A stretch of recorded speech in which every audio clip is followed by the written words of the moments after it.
वे आदमी जल्दी में था, फिर भी जेल छोड़कर जाने को तैयार नहीं था, सिर्फ मेरे हाथ के बने बड़े पतीले के खाने की एक बाइट पाने के लिए। कुछ लोग तो एक एक्स्ट्रा बाइट के लिए आपस में हाथापाई तक करने लगते थे। यहाँ तक कि जेल के बाहर के लोग भी अंदर आकर खाने के लिए एक दूसरे का सिर फोड़ने पर उतारू थे। मूल रूप से मैं तो बस प्लाजा में तिल की रोटी बेचा करता था, लेकिन एक मॉब बॉस ने मुझे बलि का बकरा बनाकर फंसा दिया और यहाँ फेंक दिया। अब फायरिंग स्क्वाड द्वारा गोली मारे जाने में सिर्फ एक हफ्ता बचा था।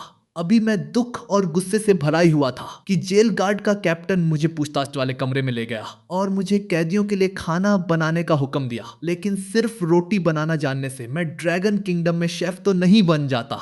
क्या मुझसे 2000 रोटियां बनवाने की उम्मीद थी? फिर भी एक सेकंड और जी लेना कुछ ना होने से बेहतर है कि नियम पर चलते हुए। मेरे पास मजबूरी में हाँ कहने के अलावा कोई चारा नहीं था। हालांकि पीछे की रसोई के बर्तन बेहद बेकार थे, सामग्री बिल्कुल ताज़ा नहीं थी और कैदियों के खाने के समय में सिर्फ 50 मिनट बाकी थे। दो लोगों के लिए समय पर खाना बनाना तो गॉड ऑफ कुकिंग स्टीफन चो के बस की बात भी नहीं थी। लेकिन अगर मैं समय पर खाना नहीं बना पाता तो जेलर की बात तो छोड़ ही दीजिए, वे मौत की सजा पाए कैदी खुद मुझे मार डालते। जैसे ही मैं निराशा में डूबा, गेड़ा तांग डफ ड्रॉप सूप बनाने की तरकीब अचानक मेरे दिमाग में आ गई। मैंने अपनी उंगलियां चटकाई और इसे बनाना शुरू कर दिया। उसी समय डिस्ट्रिक्ट एक्ट में खूंखार अपराधियों के मनोरंजन प्लाजा पर छोटे बालों वाला पीटर कुर्सी पर टेक लगाए धूप सेक रहा था। यह आदमी एक सच्चा जेल ओवरलॉर्ड था, जो जेल के अंदर हो या बाहर सड़कों पर उसका हुक्म चलता था। वह अचानक खड़ा हुआ, भारी अपराधियों के एक समूह को कैंटीन के दरवाजे के बाहर लाया और अपने चेलों से बुलंद आवाज में पूछा, लड़कों, अगर आज का खाना भी पहले जितना बकवास हुआ तो हम क्या करेंगे? उसके पास खड़े एक पतले लड़के ने बेरहमी से कहा, उसे भगवान के पास भेज देंगे। Clang clang clang. तुरंत बाद दरवाजे पर हुई तेज दस्तक ने कैंटीन के अंदर दिन में सपने देख रहे गार्ड साइलस को चौंका दिया। पता चला कि खाने का समय हो गया था। रसोई में मुझे अभी भी व्यस्त देखकर उसकी आंखों में चिंता की लकीरें तैर गईं। वे मेरी हालत जानता था और मुझे बचाना चाहता था, लेकिन रसोई के नजारे ने उसे पूरी तरह हैरान कर दिया। रसोई में रखे 50 बड़े ड्रम सफेद दलिया जैसे खाने से भरे हुए थे। हालांकि उसने ऐसा खाना पहले कभी नहीं देखा था, लेकिन यह दिखने में बहुत साधारण लग रहा था। इससे भीड़ को बेवकूफ बनाना मुश्किल लग रहा था। दरवाजे पर शोर सुनकर मैंने उससे जल्दी से आकर ड्रम उठाने में मदद करने को कहा। साइलस ने सिर हिलाया और कहा, एक बार जब हम इन्हें बाहर ले जाएंगे तो मैं पहले तुम्हें चुपके से बाहर निकाल दूंगा, वरना वे कातिल तुम्हें यकीनन नहीं छोड़ेंगे। उसकी बात सुनकर मेरे मन में उसके लिए थोड़ी हमदर्दी जागी। लेकिन इससे पहले कि हम सारे सूप को सर्विंग विंडो तक ले जा पाते, बाहर चिल्लाहट शुरू हो चुकी थी। लोहे के दरवाजे को तेज तेज खटखटाया जा रहा था और वे उसे तोड़ने की कोशिश भी करने लगे। हम दोनों ने अपनी रफ्तार बढ़ा दी। आमतौर पर कैदी खुद ड्रम ले जाते थे और जेल का गुंडा पीटर सबको खाना परोसने के लिए अपने चमचों का इंतजाम करता था। लेकिन आज सुबह शेफ पर हुए खूनी हमले की वजह से उन्हें शेफ और कैदियों के बीच संपर्क रोकना पड़ा था।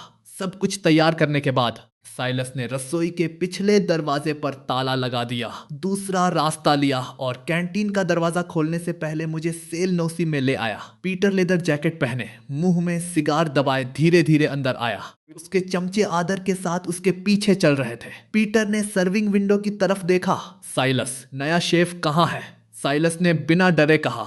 No comment. पीटर ने हुंकार भरी और अपने चमचे स्किनी मंकी को लोगों को खाना परोसने के लिए भेजने का इशारा किया। लेकिन जैसे ही स्किनी मंकी आगे बढ़ा, वह वहीं जम गया और एक पल बाद चिल्लाया, क्या यह सुअरों का खाना है? पीटर का चेहरा पल भर में बर्फीला ठंडा हो गया और वह तेजी से सर्विंग विंडो की तरफ बढ़ा। विंडो के अंदर करीने से रखे सफेद गाढ़े पदार्थ के ड्रमों को देखकर उसे बिल्कुल अच्छा नहीं लगा। साइलस को उसने जो नजर दी, उसमें साफ कत्ल करने का इरादा था। उनकी हिम्मत कैसे हुई उन्हें सुअरों का खाना देने की? अगर वह इस तरह का अपमान सह लेता तो वह पीटर भविष्य में बॉस कैसे बना रहता? साइलस अनजाने में एक कदम पीछे हट गया। स्टन बेटन पकड़े उसके हाथ में पसीना आ गया। उसके पास मौके पर ही झूठ बोलने के अलावा कोई चारा नहीं बचा। पीटर, बहको मत। इसे खास तौर पर रहस्यमयी पूर्व ईस्ट से बुलाए गए एक मास्टर शेफ ने बनाया है। इस हेड शेफ ने एक बार अकेले ही पूर्वी डार्क कुजीन की दुनिया में तहलका मचा दिया था और ये बहुत तेज है। पीटर एक पल के लिए हैरान रह गया। उसे कुछ शब्द पूरी तरह समझ नहीं आए, लेकिन सुनने में बहुत प्रभावशाली लगे। इस पल उसके दिल में थोड़ी उत्सुकता जागी। उस रहस्यमयी प्राचीन पूर्वी देश में इस डिश का नाम क्या है? साइलस ने मुझसे पहले ही पूछ लिया था और अटकते हुए उच्चारण में कहा, गेडातांग। यह कहकर वह जाने के लिए मुड़ा, लेकिन पीटर ने उसे पकड़ लिया। बूढ़े, तुम्हें यहीं रुकना होगा। यह कहते हुए पीटर ने पास से एक कड़छी उठाई, एक कटोरा भरा, लेकिन खुद नहीं खाया। इसके बजाय उसने इसे अपने चमचे स्किनी मंकी के आगे बढ़ा दिया। स्किनी मंकी, तुम 2 साल से मेरे साथ हो। सूप का यह कटोरा तुम्हारे लिए मेरा इनाम है। स्किनी मंकी का चेहरा ऐंठ गया। उसकी आंखें अनिच्छा से भर गईं। उसे शुरू से ही साइलस की बकवास पर भरोसा नहीं था, लेकिन वह अपने बॉस के हुक्म को भी नहीं टाल सकता था। इसलिए वह केवल कटोरा उठाकर एक छोटी सी घूंट ही ले सका। किसने सोचा था कि अगले ही पल उसे ऐसा लगा जैसे उस पर बिजली गिर गई हो। वह वहीं बेजान सा जम गया। उसकी जीभ की नोक से लेकर पूरे शरीर में एक गर्म आनंददायक एहसास फैल गया, मानो उसने अपने बचपन के रूप को अपनी माँ की गोद में लेटे हुए देखा हो। यहाँ तक कि भगवान को भी अपनी तरफ देखकर मुस्कुराते हुए देखा हो। स्किनी मंकी को लगा कि वह खुशी के मारे मर जाएगा। स्किनी मंकी के चेहरे के भाव देखकर पीटर के मन में गहरा शक पैदा हुआ और उसने अपने लिए भी एक कटोरा भरा। पल भर में उसका पूरा दिमाग सन्न रह गया। उसने एक भ्रम का अनुभव किया। उसे लगा जैसे वह अपने बचपन की हिंडोला कुर्सी पर बैठा हो और उसकी माँ उसका प्यार से ख्याल रख रही हो। यह सब इतना सच था कि उसे एहसास ही नहीं हुआ कि उसकी आंखों से आंसू बह रहे थे। पास ही खड़ा छोटा जेल गार्ड साइलस पूरी तरह से उलझन में पड़ गया। यह क्या माजरा है? थोड़ा सा गेड़ा तांग सूप पीने से ये रोने क्यों लगे? ड्रैगन किंगडम का खाना कभी न खाने वाले इन देहातियों को तो देखो, खुद को बॉस समझते हैं और हैं बिल्कुल बेकार। लेकिन यह नजारा देखकर उसकी छोटी सी जान बच गई थी। अपने बॉस और स्किनी मंकी को दलिया पीकर परमानंद में डूबते देखकर बाकी चमचे भी खुद को रोक नहीं पाए। उत्साह में उन्होंने बारी बारी से बड़े बड़े कटोरे भरकर पिए। उनके चेहरे अनिर्वचनीय खुशी से छलक रहे थे। इस समय तक पीटर लगातार 3 बड़े कटोरे गटक चुका था। उसने अपने 2 गुर्गों को इशारा किया तो उसके गुर्गों ने एक ड्रम बचा लिया और उसे पीटर की आलीशान सेल टीसर में ले गए। उसे अपने लिए कुछ छिपा कर रखना ही था। एक अफरा तफरी की छीना झपटी के बाद डिस्ट्रिक्ट बी में दोपहर के खाने का समय खत्म हो गया और गेड़ातांग के 65 ड्रमों में से एक बूंद भी नहीं बची। अभी कुछ देर पहले ड्रम के निचले हिस्से को खुरचने के चक्कर में लोगों के बीच हाथापाई भी हो गई थी, जिसमें 2 गंभीर रूप से घायल हो गए थे और 6 मामूली रूप से। जब तक गार्ड कैप्टन मार्टिन लोगों को लेकर आया तब तक लड़ने वाले दोनों गुट तितर बितर हो चुके थे। बिखरे हुए नजारे को देखकर मार्टिन को बहुत तेज सिरदर्द महसूस हुआ। कोने में 5 कैदी भी घबराए हुए कुछ बड़बड़ा रहे थे। समझ नहीं आ रहा था कि वे क्या कर रहे हैं। उलझन भरे चेहरे के साथ मार्टिन उनके पास पहुंचा। साफ साफ देखने के बाद उसका मुंह खुले का खुला रह गया। वे 5 खुखार अपराधी असल में सुकून भरे चेहरों के साथ प्लेटें चाट रहे थे। यह तो बिल्कुल वैसा ही था, अति का भी बाप। उसने सभी को कैंटीन से बाहर खदेड़ दिया और तभी जेलर को फोन करके छोटी मोटी लड़ाई की घटना की संक्षिप्त रिपोर्ट दी। जेलर थोड़ा हैरान हुआ, लेकिन उसने इस पर ज्यादा ध्यान नहीं दिया। बस मार्टिन से कहा कि वह आज रात का खाना बनाने के लिए किसी सही मास्टर शेफ को ढूंढे और उस रोटी बेचने वाले कातिल से खाना न बनवाए। यह बहुत खुशी की बात थी कि उन्हें एक बार बेवकूफ़ बनाने से कोई बड़ा हादसा नहीं हुआ।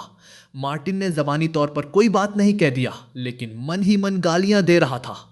उससे खाना बनवाने के अलावा मुझे और कौन मिल सकता है? जहां तक बात है कि मैं इतना स्वादिष्ट गेड़ातांग सूप कैसे बना पाया, तो यह पूरी तरह से खाना बनाने से पहले लार्ज पॉट मील सिस्टम को बाइंड करने की वजह से था। जब मैं दोपहर की नींद से जागा तो मुझे 2000 से ज्यादा सेटिस्फेक्शन पॉइंट्स मिल चुके थे। पॉइंट्स जमा करने पर एक ब्रॉन्ज गचा ड्रॉ मिल सकता था। प्राइज पूल में एग्जीक्यूशन डिले कार्ड था जिसकी मुझे सख्त जरूरत थी। अगर मुझे जिंदा रहना था तो मुझे जल्दी से और ज्यादा सेटिस्फेक्शन पॉइंट्स जमा करने थे। तभी बाहर गैलरी में कदमों की आवाज गूंजी और साइलस सेल के बाहर दिखाई दिया। पता चला कि वे मुझे रात का खाना बनाने के लिए बुला रहा था और मैं तुरंत मान गया। अप्रत्याशित रूप से उसने मेरे लिए एक असिस्टेंट का भी इंतजाम किया था, एक आकर्षक इंग्लिश सुंदरी जो पहले ड्रैगन किंगडम के एक रेस्टोरेंट में काम कर चुकी थी। ऐसा लगता है कि इस कुकिंग स्किल के साथ जेल में कुछ विशेषाधिकारों का आनंद लिया जा सकता है। हालांकि जब सोफिया ने मेरी नजर महसूस की तो उसकी आंखें नफरत से भरी हुई थी। उसने जेल गार्ड साइलस को भी अच्छी नजर से नहीं देखा। हम दोनों को जल्दी से खाना बनाने के लिए कहकर साइलस रसोई के बाहर इंतजार करने चला गया। जैसे ही मैं बोलने वाला था, सोफिया ने मुझे बीच में ही रोक दिया। तुम जैसे लोगों के हजारों टुकड़े कर देने चाहिए, मैं तुम्हारी कोई मदद नहीं करूंगी। दांत पीसकर बोलने के बाद सोफिया पास ही दीवार से टेक लगाकर चुपचाप आंखें मूंद कर खड़ी हो गई। मैंने भी उसे नजरअंदाज कर दिया और आज उपलब्ध सामग्री पर अपनी नजर दौड़ाई। कोल्ड स्टोरेज रूम की जांच करने के बाद मैं आह भरे बिना नहीं रह सका। मूल रूप से कुछ भी अच्छा नहीं था। मांस, सब्जियां और ऐसी ही चीजों की बहुत कमी थी। आटे के व्यंजनों में से मैं केवल प्लेन नूडल सूप यांगचून नूडल ही चुन सकता था। इस बीच डिस्ट्रिक्ट सी की सेल 1 में पीटर घबराकर एक डॉक्टर की तरफ देख रहा था। क्या मेरे छोटे भाई के होश में आने की कोई संभावना है? आपके भाई की जैसी हालत है उसमें होश में आने की संभावना 10,000 में से 1 से भी कम है। उन्हें इस तरह कोमा की हालत में रखने के बजाय मेरा सुझाव होगा कि उन्हें शांति से इस दुनिया से जाने दिया जाए। पीटर का सिर धक से रह गया। उसका शरीर कांप उठा, जिससे वह एक ही पल में कई साल बड़ा दिखने लगा। उसने डॉक्टर के लिए मुश्किलें खड़ी नहीं की, बस कमजोर आवाज में कहा, मेहमान को बाहर छोड़ आओ। पीटर बिस्तर के सामने बैठ गया। अपने छोटे भाई कीरा का हाथ थामे उसकी आंखें दुख से भरी थीं। यह बड़े भाई की गलती है कि वह तुम्हारा सही से ख्याल नहीं रख पाया। अगर कोई तुम्हें होश में ला सके तो मैं अपने हाथों की सारी दौलत और ताकत छोड़ने को तैयार हूँ। नजारा बदलता है। मेरी तरफ प्लेन नूडल सूप लगभग बनकर तैयार था, इसलिए मैंने पहले अपने लिए एक कटोरा बनाया। पल भर में एक स्वादिष्ट खुशबू पूरे कमरे में फैल गई। प्लेन नूडल सूप की महक सूंघकर सोफिया को लगा जैसे उसे हल्का सा बिजली का झटका लगा हो। उसके मुंह के कोने से लार टपकने लगी। सोफिया की हालत देखकर मैंने साफ साफ कहा, खाना चाहती हो? बिल्कुल नहीं दूंगा। फिर एक तेज आवाज के साथ मैंने एक बड़ा सा निवाला अंदर खींच लिया। चेहरा पूरी तरह से मजे में डूबा हुआ था। सोफिया ठिठक गई, तुरंत गुस्से से लाल हो गई। उसने अपने दांतों के बीच से एक वाक्य निकाला, मुझे तुम जैसे समाज के कचरे से सबसे ज्यादा नफरत है। भले ही मैं सोफिया मर जाऊं, लेकिन तुम्हारा खाना कभी नहीं खाऊंगी। 10 मिनट बाद साइलस और सोफिया हाथ में कटोरे थामे रसोई में खड़े थे। कांटे से लगातार मुंह में नूडल्स ठूंस रहे थे। उनके चेहरे खुशी और आनंद से चमक रहे थे।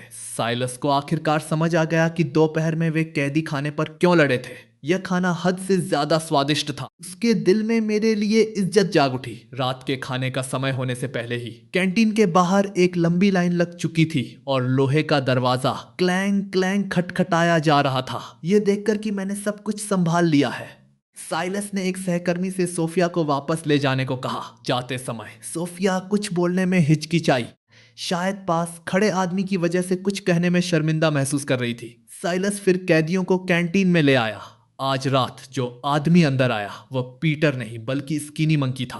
दोपहर की तरह ही स्किनी मंकी ने लाइन में खड़े कैदियों को खाना परोसने के लिए विंडो के अंदर कुछ चमचों की अगुवाई की। ड्रम में तैरते नूडल्स देखकर स्किनी मंकी एक पल के लिए ठिठक गया, फिर माथा ठनकते हुए धीरे से शिकायत की, यह नूडल्स क्यों है? मुझे जो चीज सबसे ज्यादा नापसंद है वह पास्ता और नूडल्स हैं, और बॉस को तो यह और भी नापसंद है। लेकिन क्योंकि मेरे दोपहर का खाना अच्छा बना था इसलिए उसने मेरे लिए मुश्किलें पैदा नहीं की। मैं हल्का सा मुस्कुराया। मेरे ये नूडल्स ऐसी चीज नहीं है जिसे आप बस निकालें और खा लें।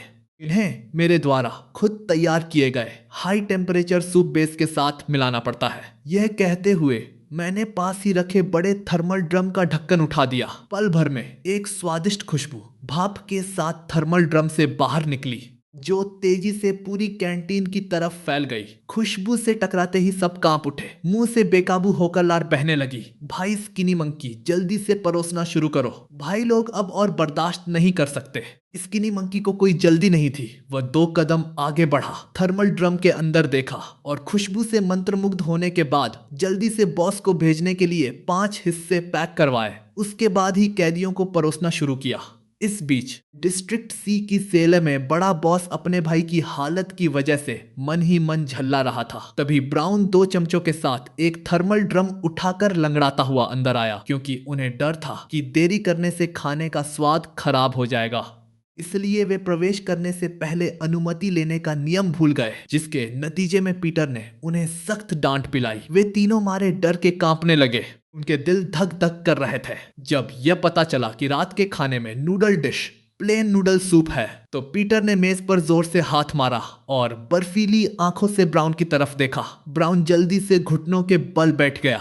उसकी एक शब्द भी बोलने की हिम्मत नहीं थी, यहाँ तक कि वह दया की भीख मांगने के लिए मुंह भी नहीं खोल सका। उसके पास खड़े 2 चमचे डर के मारे जमीन पर गिर पड़े। केवल एक दहाड़ सुनाई दी, जाओ और उस शेफ को मेरे लिए मार डालो। किसने सोचा था कि ठीक इसी पल उसके भाई के हाथ ने अचानक उसे खींचा। पीटर की आंखों में तुरंत आंसू भर आए, जिससे चादर भीग गई। उसने देखा कि कीरा की धुंधली आंखें पीटर को घूर रही थी। होंठ हल्के से हिल रहे थे, जैसे कुछ कह रहे हो। पीटर जल्दी से अपने सदमे से उबरा, कीरा के पास झुका। तभी उसे कीरा की मध्यम आवाज सुनाई दी, भाई वह कौन सा खाना है? इसकी खुशबू इतनी अच्छी है, मुझे बहुत भूख लगी है। यह सुनकर पीटर खुशी से रो पड़ा और उसने जल्दी से अपने चमचे से पूछा, क्या प्लेन नूडल सूप खत्म हो गया है? खुशकिस्मती से नीचे थोड़ा सा खाना बचा हुआ था। हालांकि पीटर अपना घमंड कम नहीं कर सकता था, लेकिन अपने भाई की खातिर वह मजबूरी में इसे उठवाकर लाने के लिए मान गया। इस समय पीटर का मूड बहुत अच्छा था और उसने अपने चमचों से सब्र के साथ बात की। ऐसा नहीं है कि मैं इसे खाना चाहता हूँ, बात यह है कि इन नूडल्स की खुशबू ने कीरा को कोमा से बाहर निकाल दिया। बाद में डॉक्टरों द्वारा उसकी जांच करने के बाद वह शायद खा सके। तीनों चमचे हैरान होकर वहीं जम गए। आखिरकार 3 विशेषज्ञों द्वारा सलाह मशविरा करने के बाद वे सर्वसम्मति से इस बात पर सहमत हुए कि यह चिकित्सा इतिहास में एक अनूठा चमत्कार था। पीटर ने अपने संपर्कों का इस्तेमाल करके अपने भाई को रातों रात रिकवरी के लिए सबसे अच्छे अस्पताल में ट्रांसफर करवा दिया। जाते समय अपने भाई के सख्त जिद करने पर पीटर थोड़ा सा प्लेन नूडल सूप वाला थर्मल ड्रम अपने साथ ले गया। उन्हें लेने आई एम्बुलेंस टीम इस व्यवहार से बहुत हैरान हुई। ऐसा तो नहीं था कि अस्पताल में खाने की कमी थी। जहां तक मेरी बात है, रात का खाना खत्म करने के बाद मुझे जेल गार्ड साइलस द्वारा वापस सेल नुइनिस में भेज दिया गया और प्लेन नूडल सूप के इस खाने की बदौलत मुझे अपनी मौत की सजा में मनचाही 7 दिनों की देरी मिल गई। हालांकि जो बात मुझे नहीं पता थी वह यह थी कि जिस मॉब बॉस ने मुझे बलि का बकरा बनाया था, उसे मेरी सजा टलने के बारे में पता चलने के बाद उसने तुरंत जेल में खूंखार अपराधियों से संपर्क किया और उन्हें 6 दिनों के भीतर मुझे खत्म करने का हुक्म दिया। अगले दिन भोर होने से पहले मैं कैंटीन की रसोई में पहुंच गया और तभी साइलस सोफिया को लेकर आया। सोफिया अच्छे मूड में दिख रही थी, लेकिन मेरे प्रति उसकी नजर थोड़ी कतरा रही थी और उसने थोड़ा मेकअप भी कर रखा था, लेकिन मैंने उसे नजरअंदाज कर दिया। सबसे पहले मैंने सामग्री की जांच की, अभी भी बहुत कम थी। एक आह के बाद मैंने आखिरकार steamed buns with dipping sauce मंतुजान दजियांग बनाने का फैसला किया। दोनों के सहयोग से स्टीम्ड बंस और डिपिंग सॉस जल्द ही बनकर तैयार होने वाले थे। स्टीमर में बंस के आकार को देखकर सोफिया की आंखों में उलझन भर गई। यह चीज न तो ब्रेड जैसी दिखती थी, न ही पिज्जा जैसी। क्या यह खाने लायक थी? लेकिन कल रात के मेरे प्लेन नूडल सूप को याद करते हुए उसने ज्यादा सोचना बंद कर दिया। इस समय तक काफी कैदी कैंटीन के दरवाजे को पीट रहे थे, जिससे साइलस पूरी तरह उलझन में पड़ गया। आमतौर पर नाश्ता सुबह 7 बजे परोसा जाता था, लेकिन अब केवल 7:30 बजे थे। क्या ये कैदी पागल हो गए थे? वे कैंटीन के अंदर से दरवाजे के पास पहुंचा, शोर को सुना और भी हैरान रह गया। दरवाजा जल्दी खोलो, मुझे खाना है, भगवान के लिए जल्दी से खाना परोसो, मैं अब और बर्दाश्त नहीं कर सकता, हमें तड़पाना बंद करो। साइलस का चेहरा ऐंठ गया। यह सिर्फ खाना कैसे हो सकता था? यहाँ तक कि ड्रग छुड़ाने वाले केंद्र भी इतने अतरंजित नहीं होते थे। मैंने भी तैयारी की गति बढ़ा दी और जल्द ही केवल अंतिम सॉस फ्राई करने का चरण ही बचा था। मशीनें यह हिस्सा नहीं कर सकती थी, इसे हाथों से करना था। एक 15 किलो का भारी लोहे का कढ़ाई मेरे द्वारा बिना किसी प्रयास के उछाला और पलटा जा रहा था, मानो वह मेरी बांह का ही एक हिस्सा हो। यह नजारा देखकर सोफिया और साइलस वहीं हैरान रह गए। 15 किलो की लोहे की कढ़ाई को इतनी सफाई से चलाने के लिए 8 से 10 साल के अभ्यास के बिना कोई ऐसा नहीं कर सकता था, लेकिन अभी मैं साफ तौर पर केवल 20 साल के आसपास का था। क्या इस युवक ने 10 साल की उम्र से ही कढ़ाई उछालने का अभ्यास शुरू कर दिया होगा? बिल्कुल अविश्वसनीय। आखिरकार 10 मिनट बाद स्टीम्ड बंस और फ्राइड सॉस दोनों पूरी तरह बनकर तैयार हो गए। कैंटीन के बाहर कैदी भारी लोहे के दरवाजे पर पागलों की तरह वार कर रहे थे, दहाड़ने की आवाजें निकाल रहे थे। खासकर स्किनी मंकी, जो भीड़ की अगुवाई कर रहा था, चिल्लाया कि अगर दरवाजा जल्दी नहीं खोला गया तो वे इसे जबरदस्ती तोड़ने की कोशिश करेंगे। मैंने जल्दी से सोफिया और साइलस को मदद के लिए बुलाया और हम तीनों ने स्टीमर से स्टीम्ड बंस निकाले और फ्राइड सॉस को ड्रमों में बांट दिया। सब कुछ तैयार करने के बाद साइलस ने आखिरकार कैंटीन का दरवाजा खोला और स्किनी मंकी भारी भीड़ की अगुवाई करते हुए तुरंत अंदर घुस आया। लाल आंखों से ऐसे चिल्ला रहा था जैसे वे किसी नशे में हो। यहाँ तक कि इस सब की वजह बने मुझे भी ऐसे नज़ारे की उम्मीद नहीं थी। स्किनी मंकी हमेशा की तरह सर्विंग विंडो पर आया, लेकिन जब उसने सादे सफेद स्टीम्ड बंस देखे तो वे तुरंत दंग रह गया। शेफ यून, आखिर यह क्या है? मैं पूरी रात भूखा रहा और आप मुझे यह खिला रहे हैं। स्किनी मंकी अपने दिल में घबराहट महसूस किए बिना नहीं रह सका। साइलस ने नाखुश चेहरे के साथ कहा, ऐसा नहीं है कि तुमने मिस्टर यून का बनाया खाना नहीं खाया है। खाना लेने के लिए लाइन में लगना शुरू करो। स्किनी मंकी ने फिर सिर हिलाया और सबको लाइन में लगने का इशारा किया। प्रत्येक व्यक्ति की ट्रे में 2 बड़े स्टीम्ड बंस रखे गए, साथ ही 1 चम्मच सॉस। इस खाने को देखकर कैदियों के चेहरे पर हैरानी के भाव थे। ये बहुत ही सादा था। खाना पाने वाला पहला व्यक्ति ब्राउन का चमचा ब्रदर चिकन था। बैकअप के रूप में ब्राउन के होने से वे हमेशा डिस्ट्रिक्ट ए में घमंडी और दबंग रहा था। अपनी ट्रे पर स्टीम्ड बंस और सॉस की उस दयनीय रूप से छोटी मात्रा को देखकर उसे थोड़ा गुस्सा महसूस हुआ। खाने की मेज पर बैठकर उसने अपना गला दबाया और जोर से चिल्लाया। पूरी रात इसका इंतजार किया और नतीजा यह कि लोगों को यह खिलाया जा रहा है। अगर इसका स्वाद खराब हुआ तो मुझ पर गुस्सा होने का इल्जाम मत लगाना। यह कहने के बाद उसने स्टीम्ड बन का एक निवाला लिया, उसे थोड़े से सॉस में डुबोया और अपने मुंह में रख लिया। तुरंत बाद ब्रदर चिकन की पुतलियां सिकुड़ गईं। अनोखा स्वाद तुरंत उसके मुंह में फैल गया। हे भगवान, क्या यह ऐसा अद्भुत खाना था जिसे इंसान खा सकते थे? उसने एक चीख निकाली और एक भेड़िए की तरह उसे हड़पना शुरू कर दिया। ऐसा लग रहा था कि वह अभी अभी किसी शरणार्थी शिविर से बाहर आया हो। ब्रदर चिकन को इस तरह देखकर खाना पाने वाले अन्य कैदी भी इसे तेजी से खाने लगे। जैसे ही डिपिंग सॉस के साथ स्टीम बन उनके मुंह में लगा, सॉस के अंदर बंद बेहतरीन मसालेदार स्वाद एक टूटे हुए बांध की तरह फूट पड़ा, जो उनके स्वाद ग्रंथियों में बहने लगा। स्वाद के तुरंत विस्फोट के इस ताजगी भरे एहसास ने उन्हें एक ही पल में खुशी और आनंद में डुबो दिया और पूरी कैंटीन तारीफों की आवाजों से भर गई। मेरे माता पिता ने कभी इतना स्वादिष्ट खाना नहीं खाया, जैसा कि ड्रैगन किंगडम के एक मास्टर शेफ से उम्मीद थी। वे पहले वाले आधे अधूरे लोगों से बहुत ज्यादा बेहतर हैं। अब हर दिन मैं कुछ और नहीं करता, बस खाने के बारे में सोचता हूँ। मैं अब जेल भी नहीं छोड़ना चाहता। ईसा मसीह भी मुझे यहाँ से नहीं ले जा सकते। जेल क्यों छोड़ें? क्या मैं बाहर इतना स्वादिष्ट खाना खा सकता हूँ? मुझे मारकर फेंक दो, फिर भी मैं नहीं जाऊंगा। इन शब्दों को सुनकर सोफिया का नजरिया पूरी तरह से टूट गया। उसकी सुंदर आंखें मुझे देख रही थीं, विचारों में खोई हुई थीं। स्टीम्ड बंस और सॉस पर कैदियों को इतना मंत्रमुग्ध कर देना बिल्कुल एक चमत्कार था। यह कल के प्लेन नूडल सूप से भी ज्यादा जादुई था। साइलस तुरंत इस उत्कृष्ट डिश को चखना चाहता था, लेकिन अपनी विशेष पहचान के कारण कैदियों के सामने ऐसा करना उचित नहीं था। इसलिए वह केवल चुपके से अपनी लार ही निगल सकता था। कल रात की तरह ही एक थर्मल ड्रम भरने के बाद ब्राउन 2 चमचों के साथ खुशी खुशी डिस्ट्रिक्ट ए के दरवाजे से बाहर निकल गया। हालांकि पीटर आज सुबह खाने नहीं आया था और उसने किसी को अपने लिए खाना लाने का हुक्म नहीं दिया था, लेकिन वे बॉस के सामने अपनी शेखी बघारने का ऐसा मौका कैसे छोड़ सकता था? नाश्ता आधे घंटे तक चला। कैदियों ने अपनी ट्रे से सॉस खुरचने के लिए स्टीम्ड बंस का इस्तेमाल किया जब तक कि वे नई जैसी साफ नहीं हो गईं। एक बिट भी बर्बाद नहीं किया। जब से मैंने रसोई में कड़छी पकड़ी थी, बर्तन धोने का काम बहुत आसान हो गया था। हर दिन हर कोई समझदारी से क्लीन प्लेट मूवमेंट में शामिल हो जाता था, इससे शून्य बर्बादी होती थी। पेट भरकर खाने के बाद कैदी 2-2 और 3-3 करके चले गए। केवल ब्रदर चिकन कैंटीन में रह गया। आज जी भरकर खाने के बाद उसने अपने खड़े बालों को सीधा किया, अपनी ट्रे उठाई और सर्विंग विंडो की तरफ बढ़ा। इस समय तक विंडो पर परोसने वाला व्यक्ति सोफिया में बदल चुका था।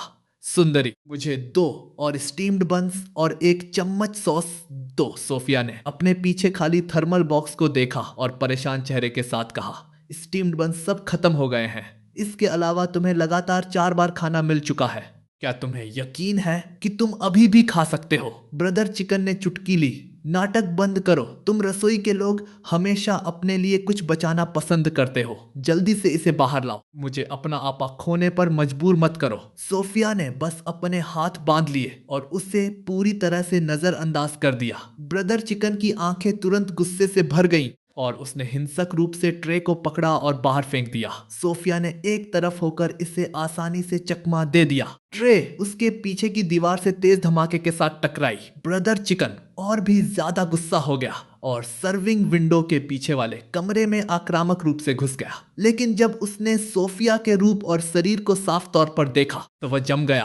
अचानक उसमें गलत इरादे जाग उठे। उसने छलांग लगाकर खुद को आगे बढ़ाया। इससे पहले कि सोफिया हट पाती, उसके पीछे हवा चीरने की आवाज गूंजी। एक विशाल काली कढ़ाई वह पीछे की रसोई से उड़ती हुई आई, जो सीधे ब्रदर चिकन के चेहरे पर तेज धमाके के साथ लगी, जिससे वह तुरंत चक्कर खा गया और उसके कदम डगमगा गए। हालांकि वह बहुत गुस्सा था, लेकिन मेरी भयानक ताकत के कारण वह आगे बढ़ने की हिम्मत नहीं कर सका। इतनी भारी लोहे की कढ़ाई को फेंकने के लिए कितनी ताकत की जरूरत होती है। अनजाने में 2 कदम पीछे हटते हुए ब्रदर चिकन ने मेरी तरफ उंगली उठाई और कहा, एक मामूली रसोइया, तुम्हारी मुझ पर हाथ उठाने की हिम्मत कैसे हुई? तुम डिस्ट्रिक्ट ए में क्यों नहीं पूछते कि मुझसे पंगा लेने की हिम्मत किसकी है?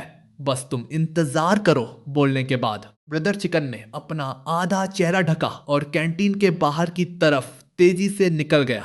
साइलस ने धीरे से याद दिलाया, इस ब्रदर चिकन की विशेष आदतें हैं और डिस्ट्रिक्ट ए की जेल में बहुत जटिल नेटवर्क है, खासकर ब्राउन के साथ एक असाधारण संबंध। वह शायद ब्राउन को ढूंढने गया है। वह वास्तव में अपने अधिकार का इस्तेमाल करके हस्तक्षेप करना चाहता था, लेकिन इस जेल का एक अलिखित नियम था। गार्डों का काम सबसे बुनियादी जेल व्यवस्था को बनाए रखना था, जबकि कैदियों के बीच के आंतरिक विवाद कैदियों का अपना मामला थे, जिसमें गार्ड हस्तक्षेप नहीं कर सकते थे। फिर भी साइलस ने कहा, जब ब्राउन बाद में आएगा तो मैं उससे बात करूंगा। मैंने एक पल के लिए याद किया, ब्राउन वे बड़ा मोटा आदमी होना चाहिए। सोफिया ने धीरे से मेरे कपड़े खींचे। उसका चेहरा माफी से भरा हुआ था। जैसे ही मैं बोलने वाला था, कैंटीन का दरवाजा अचानक खुला। पता चला कि यह ब्राउन था, जो 2 चमचों की अगुवाई कर रहा था। तेज कदमों से अंदर आ रहा था, मानो कुछ हुआ हो। वे सीधे ब्रदर चिकन से टकरा गए, जो जाने ही वाला था। ब्रदर चिकन की आंखें तुरंत लाल हो गई। वह लगभग रोने ही वाला था। उसकी आंखें कड़वाहट से भरी हुई थी, एक सताई हुई छोटी पत्नी की तरह। भाई लॉन्ग, उस नीच शेफ ने मुझे मारा। सिसकी सिसकी सिसकी, आपको मेरा साथ देना होगा। ब्राउन इससे थोड़ा हैरान था। उसने उस दिशा में देखा जहां ब्रदर चिकन इशारा कर रहा था। केवल मुझे शांत चेहरे के साथ देखता हुआ पाया। ब्राउन ने लार निगली। उसका मुंह ऐंठ गया। उसने अपना हाथ उठाया और ब्रदर चिकन के चेहरे पर एक जोरदार थप्पड़ जड़ दिया, जिसकी तेज आवाज खाली कैंटीन में गूंज गई। तुरंत बाद ब्राउन तेजी से मेरी तरफ बढ़ा और कुछ दूरी पर रहते हुए ही एक फिसलने वाले घुटने के बल बैठकर सीधे मेरे सामने गिर पड़ा। भाइयों, यह मेरी गलती है कि मैंने अपने अधीन काम करने वाले को ठीक से अनुशासित नहीं किया। कृपया करके इस बार मुझे माफ कर दीजिए। पल भर में पूरी कैंटीन की हवा जैसे जम गई। किसी ने दूसरी आवाज नहीं निकाली। कुछ ही दूरी पर ब्रदर चिकन की आंखें तांबे की घंटी की तरह बाहर निकल आईं। उसका जबड़ा जमीन पर गिर गया। वह पूरी तरह से दंग रह गया था। साइलस की आंखें लगभग बाहर ही निकल आईं। इंसानी जानवर। ब्राउन मेरे सामने ऐसे बर्ताव कर रहा था जैसे चूहा बिल्ली को देख रहा हो। यह सोचना भी नामुमकिन था कि यह सच हो सकता है। जेल में काम करने के अपने इतने सालों में उसने पहली बार ब्राउन को ऐसे भावों के साथ देखा था। सोफिया का सुंदर चेहरा सदमे से भर गया था और उसकी आंखों में थोड़ा उत्साह भी मिला हुआ था, मानो उसने कोई अद्भुत खजाना खोज लिया हो। उसकी आंखें सुनहरी रोशनी से चमक रही थी। मैंने अपनी भौहें थोड़ी उठाई और हल्की उलझन में पूछा, क्या हम एक दूसरे को जानते हैं? ब्राउन ने एक चापलूसी भरी मुस्कान बिखेरी। बॉस ने कहा है कि आज से आपको देखना सीधे बॉस को देखने जैसा ही है। बॉस ने मुझे आपको आमंत्रित करने के लिए भेजा है। वहां पहुंचते ही आपको खास वजह समझ आ जाएगी। बोलने के बाद ब्राउन बिना किसी अधीरता के बहुत ही आदर के साथ मेरे जवाब का इंतजार करने लगा। मैंने एक पल के लिए विचार किया, फिर ब्राउन को रास्ता दिखाने का इशारा किया। जब मैं सेल ए की ओर जा रहा था, उसी समय सोफिया को भी साइलस द्वारा डिस्ट्रिक्ट ए जेल की तरफ वापस ले जाया जा रहा था। जैसे ही वे गलियारे से बाहर निकली, उसे कैदियों के आपस में बहस करने की आवाजें सुनाई दी। वह अचानक रुक गई और उसने साइलस से पूछा कि वहां क्या हो रहा है। साइलस ने माथा ठिठकते हुए सोफिया को आवाज की दिशा में थोड़ा और करीब ले जाकर खड़ा कर दिया। तभी उन्हें एक कैदी की घमंड से भरी आवाज सुनाई दी, मैं यह जेल छोड़कर बिल्कुल नहीं जाने वाला। भले ही मेरी सजा पूरी हो गई हो, फिर भी मैं बाहर नहीं जाऊंगा। बाहर ऐसी जगह कहाँ मिलेगी जहाँ जेल का इतना स्वादिष्ट खाना मिलता हो। बाहर तो सिर्फ कोई बेवकूफ ही जाएगा। हिम्मत है तो आओ और मुझे मार डालो, मैं यहाँ से नहीं जा रहा। गालियों से भरे इन शब्दों को सुनकर सोफिया और साइलस ने एक दूसरे की तरफ देखा। दोनों वहीं हक्के बक्के रह गए। इसी बीच जेल के डिस्ट्रिक्ट बी में अवेला यहाँ की बेताज रानी थी। इस वक्त वह एक अधेड़ उम्र के आदमी से पूछताछ कर रही थी, जो घबराते हुए सफाई दे रहा था। बॉस, ऐसा नहीं है कि मैं डिस्ट्रिक्ट बास से संपर्क बनाना चाहता हूँ। असल में बात यह है कि वहाँ का खाना हद से ज्यादा स्वादिष्ट है। इस बात ने अवेला को पूरी तरह से उलझन में डाल दिया। उस अधेड़ उम्र के आदमी ने पूरी ईमानदारी से बात जारी रखी, बॉस, मैंने जो कुछ भी कहा सब सच है। कल दोपहर गार्ड्स ने मुझे काम के लिए बुलाया था और रात में मेरे खाने का इंतजाम डिस्ट्रिक्ट की कैंटीन में किया गया था। वह प्लेन नूडल सूप सचमुच बहुत स्वादिष्ट था। इधर उधर पूछताछ करने के बाद मुझे पता चला कि डिस्ट्रिक्ट एक में मौत की सजा पाया एक कैदी है जो ड्रैगन किंगडम का मास्टर शेफ है, और उसी ने वह प्लेन नूडल सूप बनाया था। आज सुबह मुझे फिर से उसे खाने की तीव्र इच्छा हुई, तो मैंने 1000 खर्च करके steamed buns with dipping sauce का एक हिस्सा खरीद लिया। इस साफ और सच्चे लहजे को सुनकर अवेला को लगा कि यह झूठ तो नहीं लग रहा, लेकिन बात बहुत ही अजीब थी। स्टीम्ड बन्स और चटनी खरीदने के लिए दौड़ा। खैर, खर्च कर देना, क्या इसका दिमाग खराब हो गया था? भला एक वक्त का खाना कितना ही स्वादिष्ट हो सकता है।